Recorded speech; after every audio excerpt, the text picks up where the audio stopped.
मित्रों, आइए सुनते हैं एक अद्भुत कहानी, चोर बना महात्मा। मित्रों, एक बार एक चोर जब मरने लगा तो उसने अपने बेटे को बुलाकर एक नसीहत दी।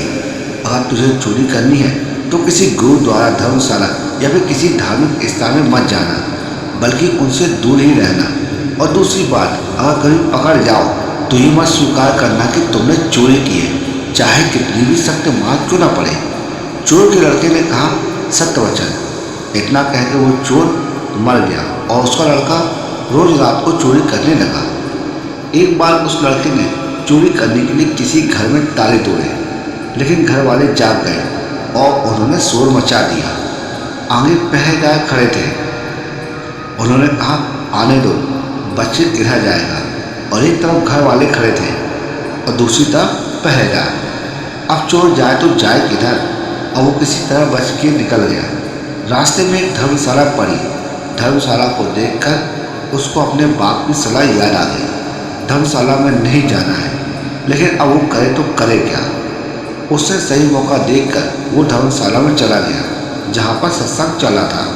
मैं तो वह अपने बाप का आज्ञाकारी बेटा था, इसलिए उसने अपने कानों में उंगली डाल ली, जिसे सत्संग के वचन उसे कानों में न पड़ जाए। लेकिन आखिरकार मन अड़ियल घोड़ा होता है, उसे जिधर से मोड़ो वो उधर नहीं जाता। कानों को बंद कर लेने के बाद भी चोर के कानों में एक वचन पड़ गया कि देवी देवताओं की परछाई नहीं होती है। उस चोर ने सोचा, परछाई हो या ना हो, इससे मुझे क्या लेना देना। घर वाले और पहरेदार पीछे पड़े हुए थे तो किसी ने बताया कि चोर धर्मशाला में है। जांच पड़ताल होने के बाद वो चोर पकड़ा गया।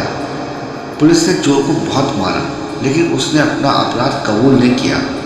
उस समय एक नियम था कि जब तक मुजरिम अपराध कबूल न करे या स्वीकार न करे, उसे सजा नहीं दी जाती है। उसे राजा के सामने पेश किया गया और उसे वहाँ भी खूब मार पड़ी, लेकिन चोर ने वहाँ भी अपना अपराध स्वीकार नहीं किया। वो चोर देवी की पूजा किया करता था, इसलिए पुलिस ने एक ठगनी को सहायता के लिए बुलाया। ठगनी ने कहा कि मैं इसे मना लूँगी। उसने देवी का रूप धरकर 2 नकली बाहें लगाई, चारों हाथों में 4 मसाल जलाई और नकली शेर की सवारी की। क्योंकि वो पुलिस के साथ मिली हुई थी, इसलिए जब वो आई तो उसे कहने पर जेल के दरवाजे खड़खड़ करके खुल गए। जब कोई आदमी किसी मुसीबत में फंस जाता है तो अक्सर अपने इस देवी को याद करता है। इसलिए चोर भी देवी की याद में बैठा हुआ था कि अचानक दरवाज़ा खुल गया और अंधेरे कमरे में एकदम से रोशनी हो गई।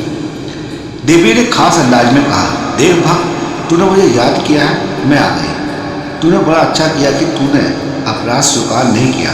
अगर तूने चोरी की है तो मुझे सच सच बता दे, मुझसे कुछ भी मत छुपाना, मैं तुझे फौरन आज़ाद करवा दूंगी। चोर देवी भक्त था। अपने इष्ट को सामने खड़ा देखकर बहुत खुश हुआ और मन ही मन में सोचने लगा कि देवी को मैं सब सच सच बता दूंगा। वो बताने को तैयार ही हुआ था कि उसकी नज़र देवी की परछाई में पड़ गई। उसको फौरन सत्संग का वचन याद आ गया कि देवी देवताओं की परछाई नहीं होती है। उसने देखा कि उसकी तो परछाई है।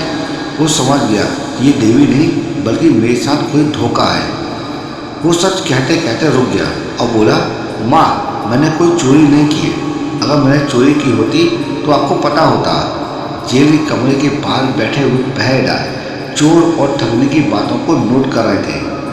उनको और ठगनी को विश्वास हो गया कि ये चोर नहीं है।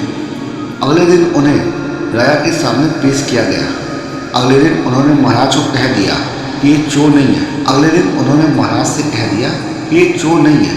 अब महाराज ने उसे आज़ाद कर दिया। जब चोर आज़ाद हो गया तो वो सोचने लगा कि सत्संग का एक वचन सुनकर मैं जेल से छूट गया। अगर मैं अपनी सारी जिंदगी सत्संग सुनने में लगाऊं तो मेरा तो पूरा जीवन ही सफल हो जाएगा।